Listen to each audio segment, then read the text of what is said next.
Hello everybody, Jose Rodriguez here. I hope you enjoyed my last video where I tried and attempted to cover the reason that photo prints fade, especially those made with third-party dye inks. They're just not going to have the longevity that you get from OEM. And it's not all about the inks either, it's about the paper. So I hope you guys watched that video that I just uploaded just a while ago. We're going to talk about something different though.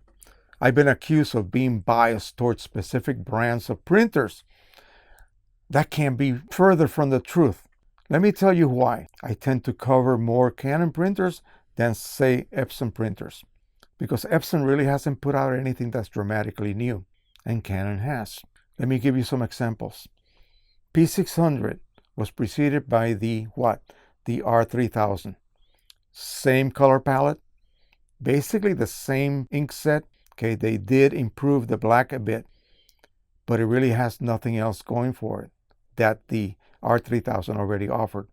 Maybe an improved black ink switch valve. They didn't really elaborate too much about that, but people have been reporting that they are no longer having those problems that the previous family of printers did have. But again, that's it. Okay, the same ink set, the same basic look, the cartridges, the bodies are identical. Only the chips are different. You don't really see a huge difference between output from either one of those two printers. Okay. P400, preceded by the R2000. Now that was a unique ink set. It had gloss optimizer and it had red and orange ink. Well, so does the P400. Same thing. Same volume cartridges, basically the same chassis. Again, nothing really new. They claim higher level of Dmax, but again, no one has really shown me a side-by-side comparison to make me want to buy one of those. So again, the same basic printer, same features, same basic printer, same features, nothing really new. P800 comes out and I said, oh, heck, that's different. Roll adapter availability, yes. So I bought one. Yeah, that printer does provide you with better features. It's got a much better operating system within it. It's got a better LCD screen. Overall, it's just a superior printer than the 3880. Okay. Again, it spouts the same ink palette, supposedly improved Dmax, but how do you know? And supposedly also a better black ink switch valve. Okay, well, out of those three, I decided I'll pick the P800 as something to add to the room. I already have a 3880, a 3800, basically the same style of printer, the same capacity. They offer user replaceable waste ink cartridges. So again, no need to worry about how long that printer will last. As long as you continue using, it will never stop working like some of the other printers with internal ink pads will. All right. So that's about it. How about the P5000? Well, the P5000 replaced the much maligned and hated 4900. It was a dog, yes. When it worked, it produced beautiful prints. It did not have any kind of gloss optimizer like the P400 does, but it did produce some really, really good results when it worked. You would literally have to print 24/7 with it. And even then, it would start to clog. Yeah. Not only ink clogs, head clogs, but mechanical ink delivery problems. The P5000 supposedly has solved all of these problems. But again, it's about a $2,500 printer, and it's just simply too big for this room. Let's talk about Canon and why it looks like I favor Canon. Prior to the Pro 100, lived the Pro 9000 Mark II.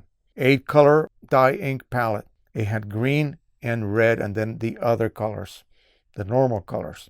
What did it give you extra? Well, it gave you the ability to reproduce certain green colors that were not possible to the print engine of the printer. Pro 100 comes in. It looks totally different. Different print head, Granted, the cartridge bodies are the same indeed, and the only thing that's different is the chips.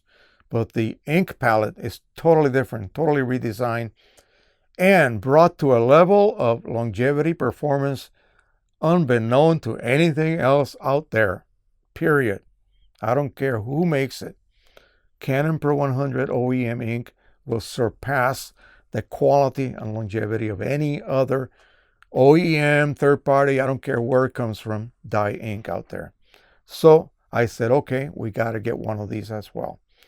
I did the comparison, print comparison between the 9000 and the Pro 100, and the Pro 100 kicked the 9000 out of the ballpark. Get out of here. Again, brand new design, brand new everything. So I bought it. I added it to the stable. What about the 9500 Mark II? That was Canon's first attempt at pigment ink printer for a desktop type situation. 13-inch white capacity, 10 color palette, no chroma optimizer, so it suffered greatly from gloss differential. The results were very good, but again, it did not really have that punch that the Pro 100 provided. So it was replaced with the Pro 10. The Pro 10 came out, they revamped the whole ink set, again added chroma optimizer. No more problems with gloss differential. Printing on glossy, luster, satin, anything with a shine came out beautifully. There's a little glitch printing on matte media. You have to choose fine art media to trigger the use of matte black. Otherwise, your black simply is not going to be as strong as you would expect because it's really using photo black. So that is a negative. But again, the printer itself was different. Okay, it was different compared to the 9500. Different enough for me to want to add it to the stable. Then what comes out of the blue, nothing like it in the past. A 12 color desktop type printer, 13-inch white capacity, using 12 color palette or 12 cartridge palette because one of those was chroma optimizer. Again, totally different ink system with 3 grays and 2 blacks. Imagine that. And of course, proprietary red. Again, it produced ridiculously good prints. That had a problem though. That printer from the very start had some problems. It was discontinued. I still have mine. Knock on wood, it's still working. I just recently had a B200 error.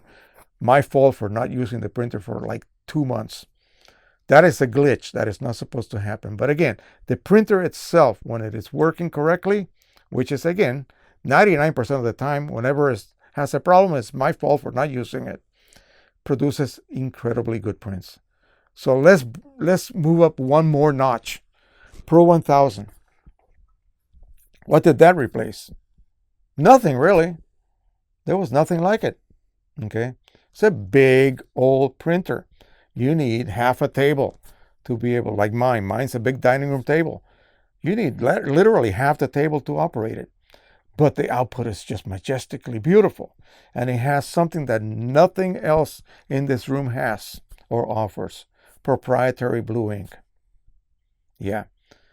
This is the only printer that will be able to produce gorgeous, very realistic results. What you see on your monitor, especially when you're dealing with really deep blues and violets and purples, this printer can handle it. P800 cannot. Okay, the P800 will fall short when it comes to be able to reproduce those types of colors. They're totally out of gamut as far as Photoshop is concerned or Lightroom is concerned. But this printer can handle them because it's got that proprietary blue ink, as well as red, and of course the rest of the colors. It only has 2 grays. It had to make room for because it has that blue. But it really makes no difference as far as output go. You will be able to see the difference between output, the same image with something strongly purple, deep blue, printed on the P800, printed on the Pro 1. And you're gonna go, oh yeah, forget it. Put that P800 print away. There's my blue, there's my purple. If you don't have that type of color, P800 will kick butt in 99% of the situations. It's when you're dealing with those strong colors in that region of the spectrum that this printer kicks butt. Okay. Of course, the Canon printer line has all of these cleaning cycles that it performs. They're all timed. You have to print on these printers to really get the most advantage or the best ratio of ink usage. Okay, ink to be used for creating prints instead of ink to be used for keeping the printer operational.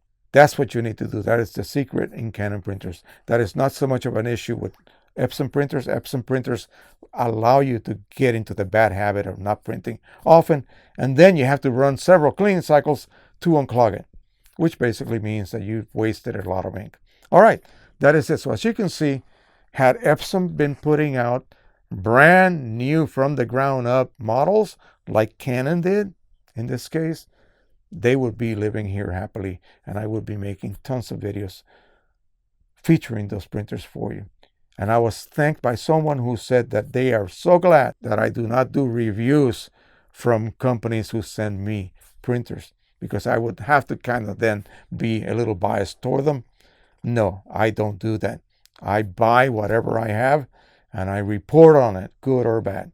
All right, that is it. Thank you so much again for watching. Don't forget to subscribe, share, and like. And we just hit 25,000 subscribers just the other night. And that is thanks to you guys, the viewers, for subscribing and supporting this channel. So again, thank you so much. Happy printing, everybody, and bye-bye.